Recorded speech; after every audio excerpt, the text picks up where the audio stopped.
So, good afternoon, students. In the previous class, we have already discussed about some of the soldering, brazing principles, methods, tools, techniques, and introduction about the non-destructive testing. So, in this class, we'll discuss about the non-destructive testing methods. So, non-destructive testing and analysis technique used by industry to evaluate the properties of a material, component, structure, or system, or characteristic differences, or welded defects and discontinuities without causing damage to the original part. Non-destructive testing, also known as non-destructive examination or non-destructive inspection and non-destructive evaluation. So, in this non-destructive technique,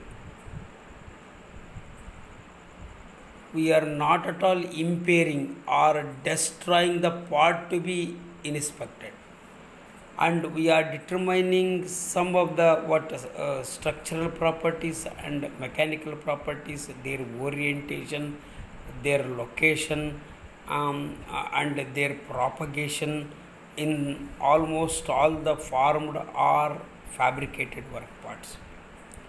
So, therefore, in the destructive testing, part to be inspected is destroyed or impaired or break to determine the mechanical properties.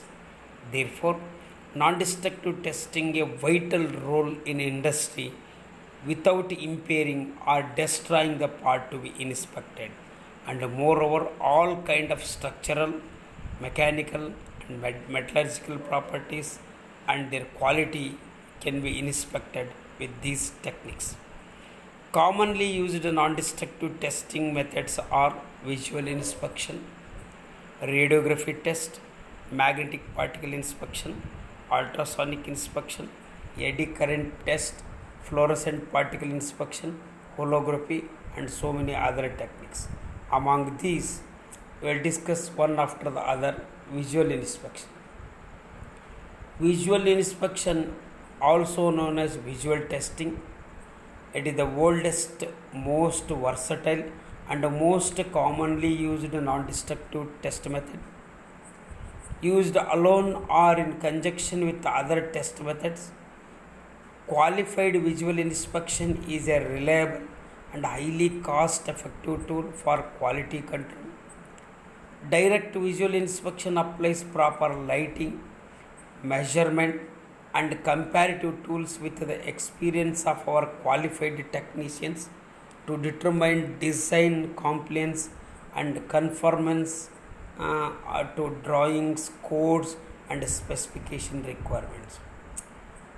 So, visual inspection requires little, if any, specialized equipment, has a few limitations and wide applications.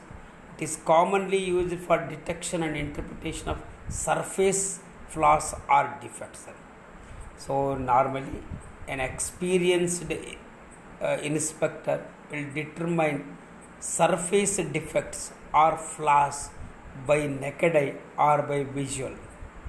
So, however, only surface defects by his experience can be able to determine them. Then coming to the radiography test, then there are two types of radiography tests. Then one, it is X-ray, and another one, it is a gamma ray radiography.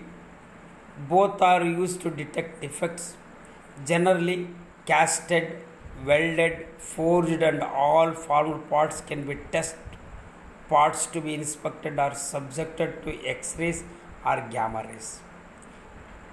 Or in the X-ray or gamma ray radiations penetrate through parts or absorbed by materials.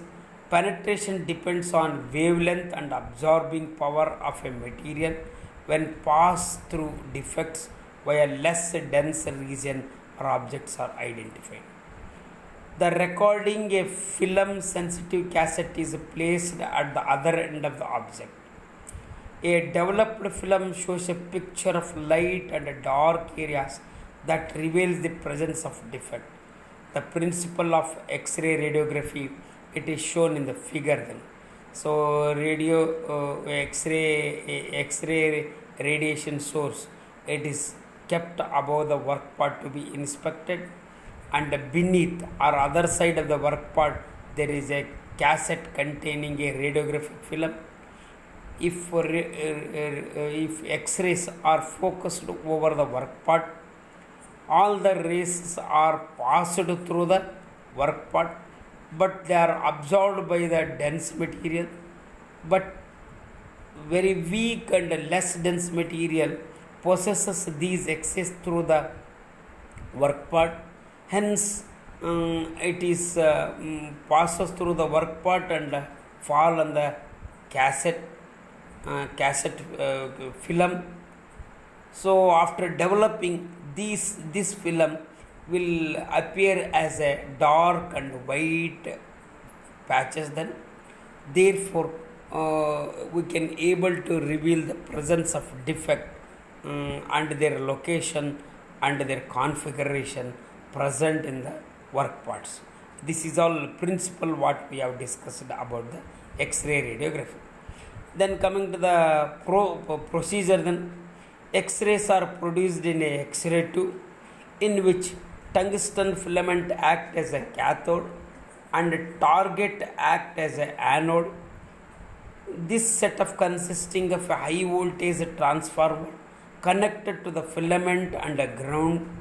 The cathode provides high velocity electrons which it travels toward the anode, target strikes and are suddenly stopped. Hence, kinetic energy of electrons is converted into energy of radiation, that is called it as X-rays. This is the principle of production of X-rays. However, you look at these pictures, these X-rays are focused over the work part.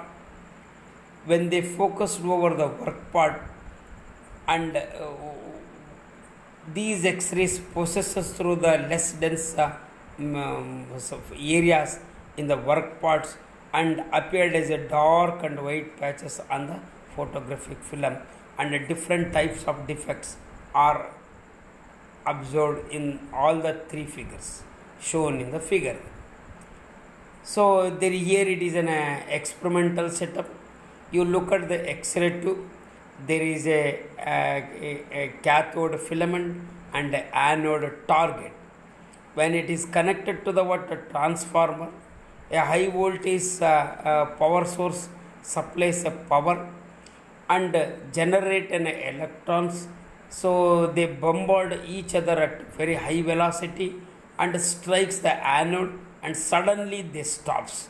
Therefore, this generates an high energy X-ray radiations, and when they suddenly stops and move toward the target and emit out through the X-ray tube, those are focused over the work part shown in the figure clearly.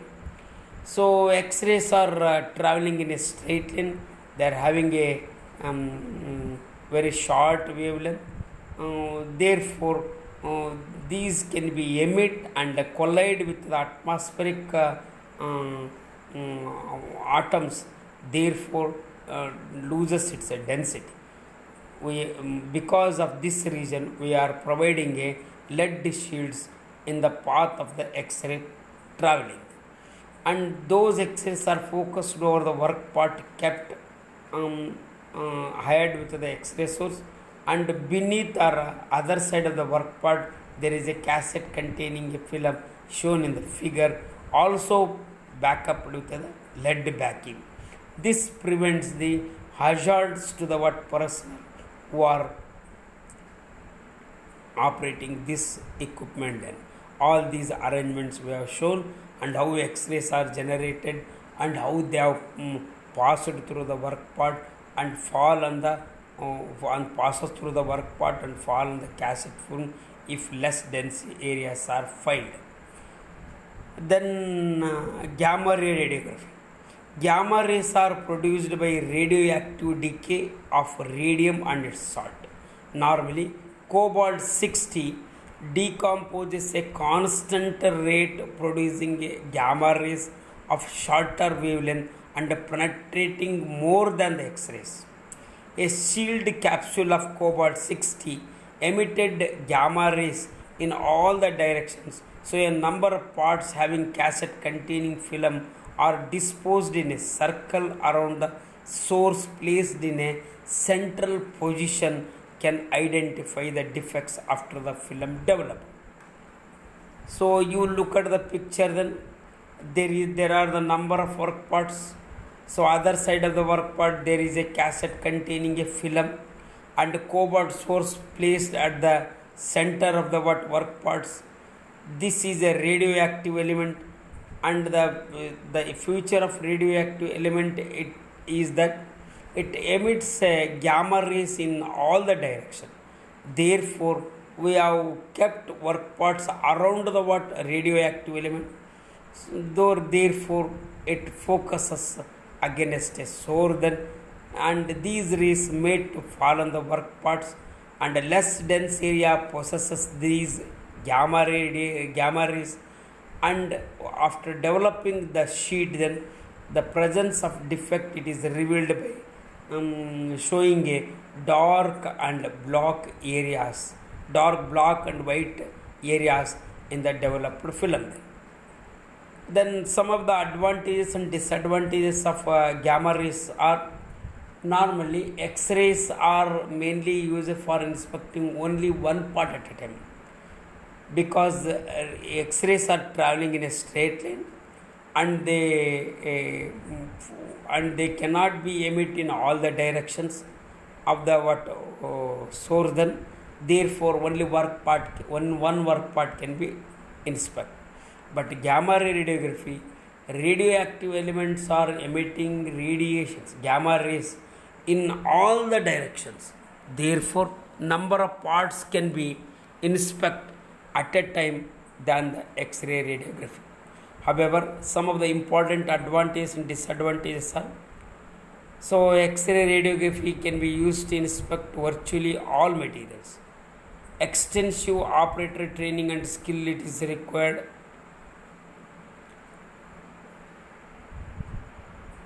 In this radiography inspection method, then either it may be X-ray radiography or it may be gamma ray radiography.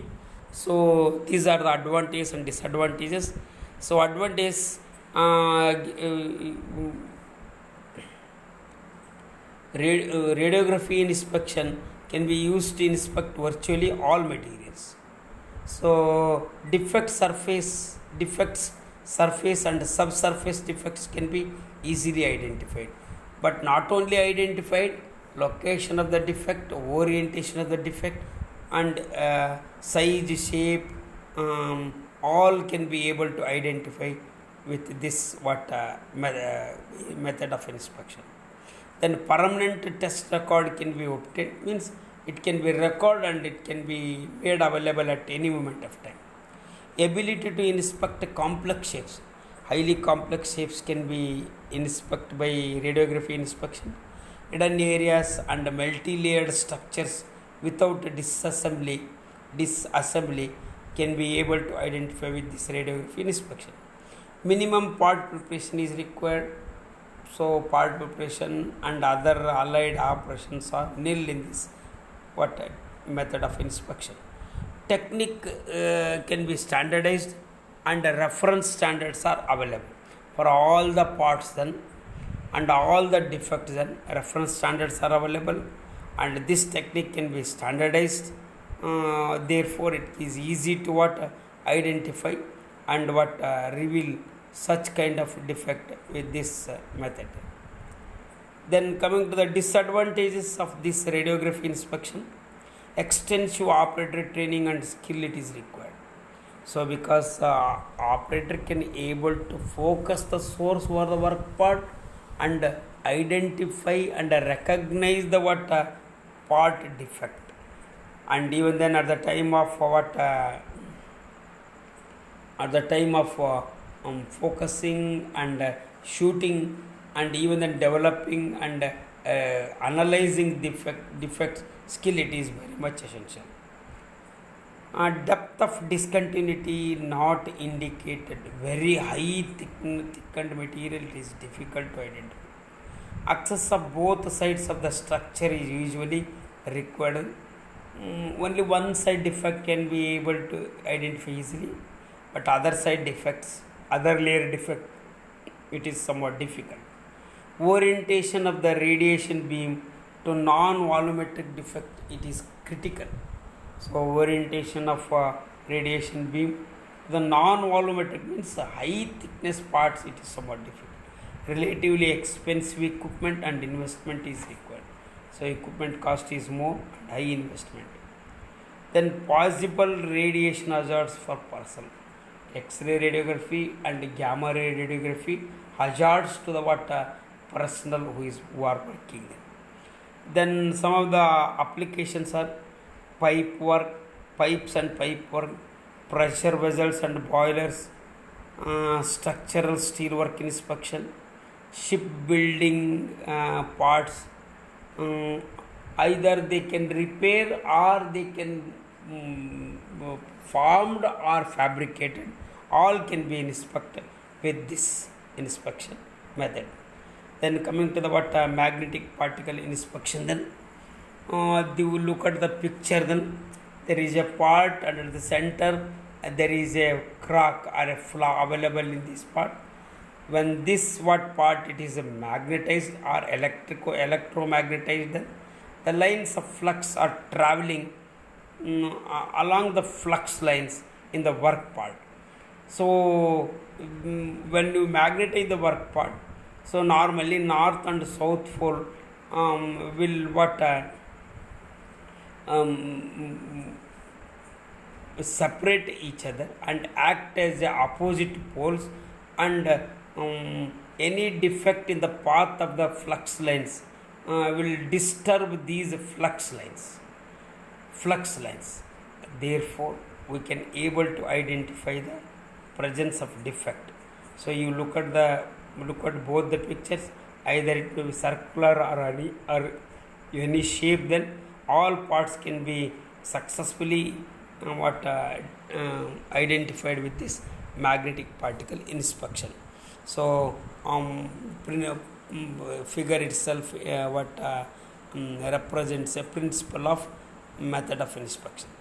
So a magnetic particle inspection is a non-destructive inspection method that provides detection of linear flaws located at or near the surface of ferromagnetic materials. It is viewed primarily as a surface examination method. The basic principle of this method we have already said.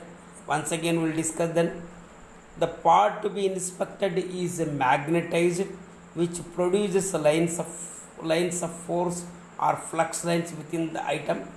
Flaws and imperfections in the item distort these flux lines, causing them to leak out. These flux lines are leakaging at the defective area. These areas of flux leakage create regions of magnetic polarity on the surface of the item, and the magnetic particles applied to the surface collect at these areas, forming a visible indication seen by the inspector. Two separate magnetizations in a different directions are necessary to locate flaws in all the directions. If possible, this ferromagnetic or iron powder added with the color, and also it is available in dry powder form, or it may be suspended in a light liquid and add this iron powder into the bath. Therefore if defect present, it accumulates and reveal the presence of defect. So this method it is used for the detection of surface and near surface flaws in ferromagnetic materials, and is primarily used for crack detection. The specimen is magnetized either locally or overall, and if the material is sound, the magnetic flux is predominantly inside the material.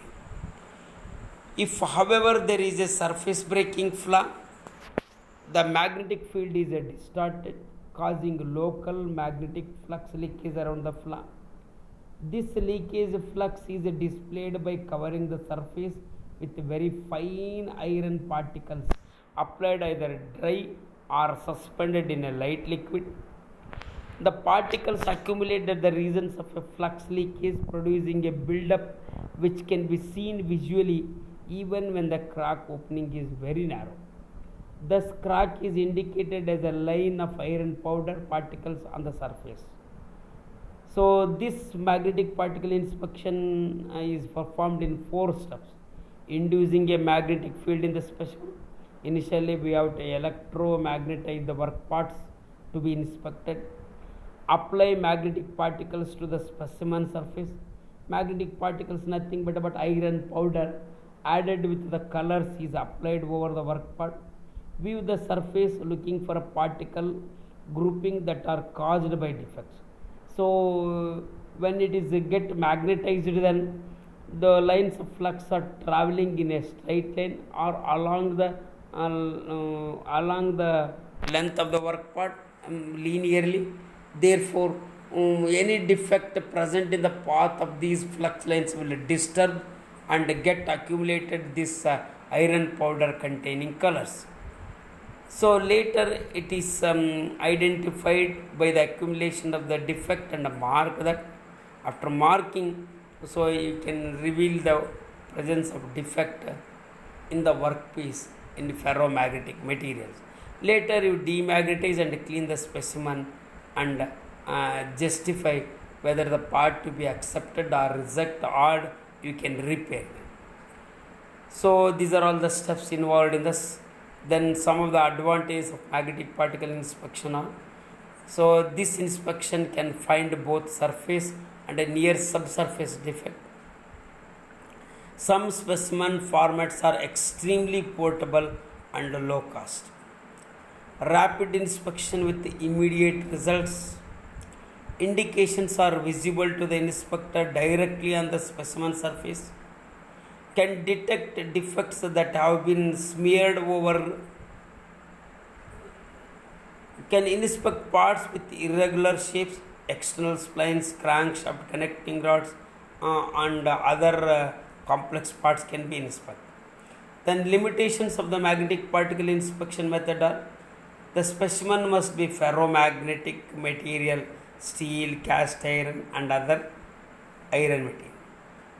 Paint thicker than about 0.005 inch can be removed before, means part to be inspected or thoroughly cleaned either mechanically or chemically. Post cleaning and post demagnetization is often necessary. It's after inspecting work part, cleaning the work part, because adding colors and accumulation of the iron powder strongly on the work part, and demagnetization. So because the other work parts can be attract and strongly added each other, so you have to demagnetize. Maximum depth sensitivity is typically quoted as 0.1 inch deeper under perfect conditions. Alignment between magnetic flux and defect is important. Means normally defects should be normal to the lines of flux, therefore can be easily identified.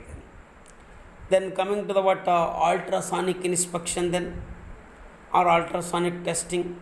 Ultrasonic testing uses high frequency sound energy to conduct examinations and make measurements. Ultrasonic inspections can be used for flaw detection, evaluation, dimensional measurements, material characterization, and other quality inspections can be carried out. To illustrate the general inspection principle, a typical pulse echo inspection configuration as illustrated below. You look at the picture, work part, there is a piezoelectric transducer. So this transducer either transmitting or absorbing in both way, it works on two way then. And this workpiece, it is thoroughly clean, and this search unit or piezoelectric material or sensor kept on the work part by using some additives. So when it is made to what excite over the work part, then it what generate sound waves or ultrasonic vibration or mechanical vibration. So mechanical vibrations are converted into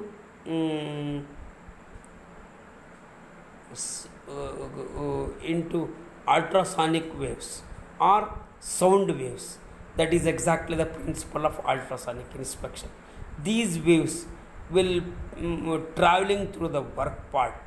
So the time to reach other surface of the work part, it is noted down, and if any flaw or crack present in the path of the what sound waves will be reflect back, and no defects in the path of the ultrasonic waves are transmit to the other surface area and rebound back.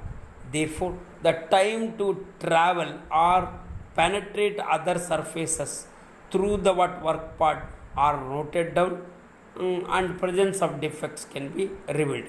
A typical ultrasonic testing inspection method consists of several functional units such as pulsar, receiver, transducer, and display devices.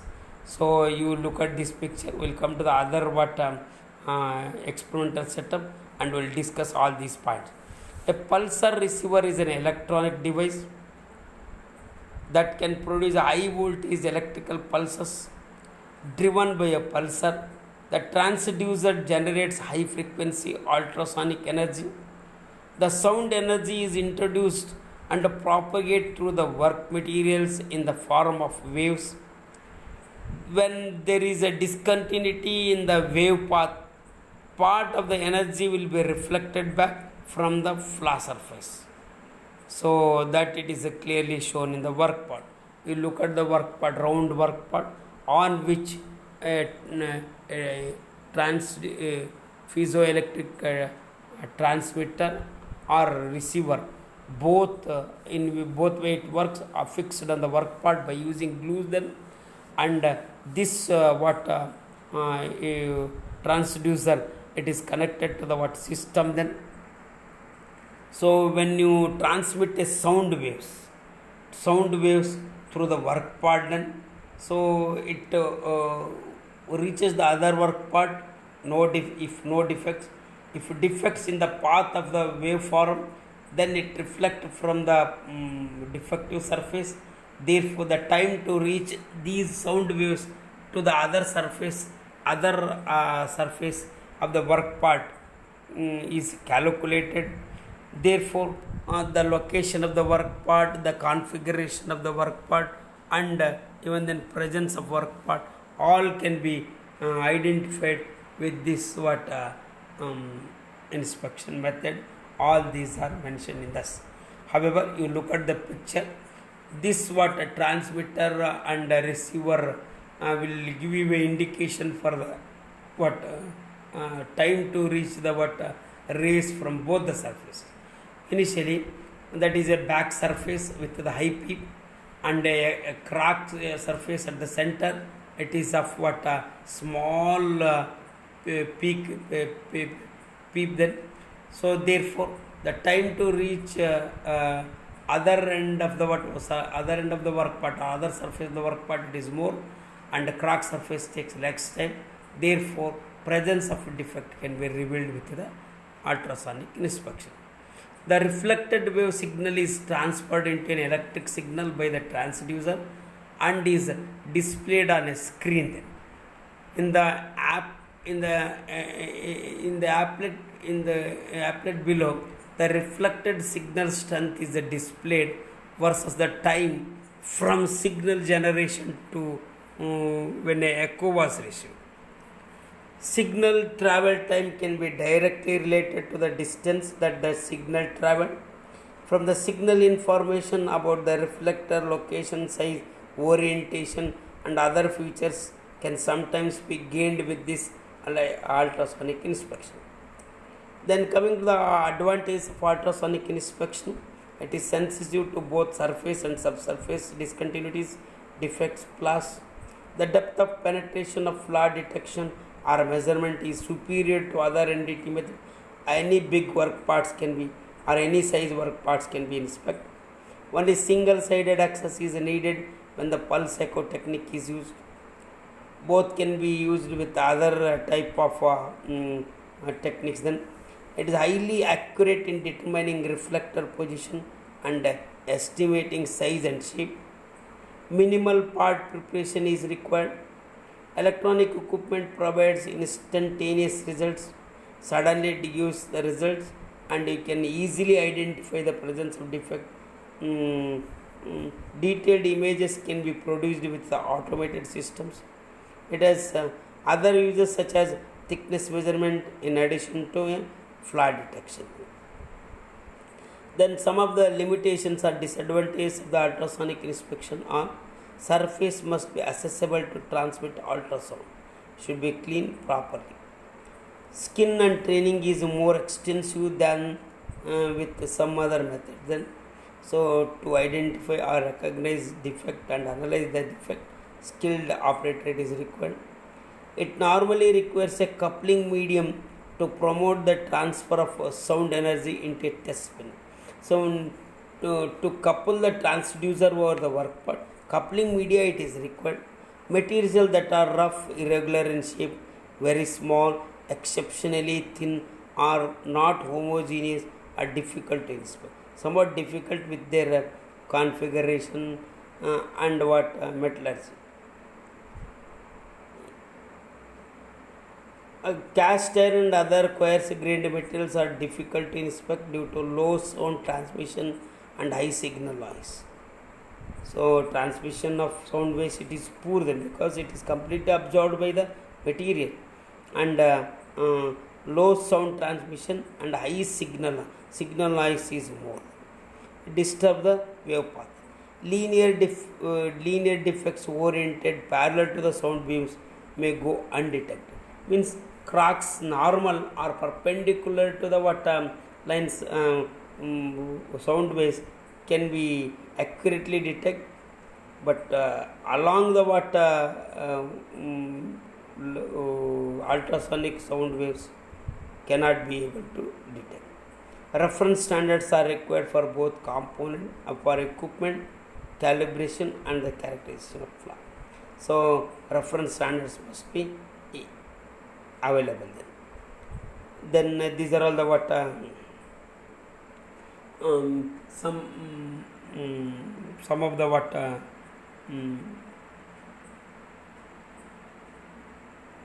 non-destructive methods then. However then all these methods were discussed. Remaining methods will discuss in the later class. These methods are very important. You try to concentrate more about these tests then. As we have already discussed the important methods, these methods are repetitively used in earlier examinations. You try to concentrate more. Thank you then.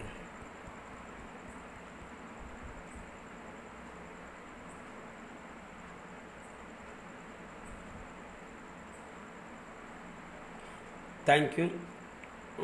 So 17th, 18th are test then. First tier test then. Try to concentrate more. So thoroughly you read and prepare for the test then. Thank you then.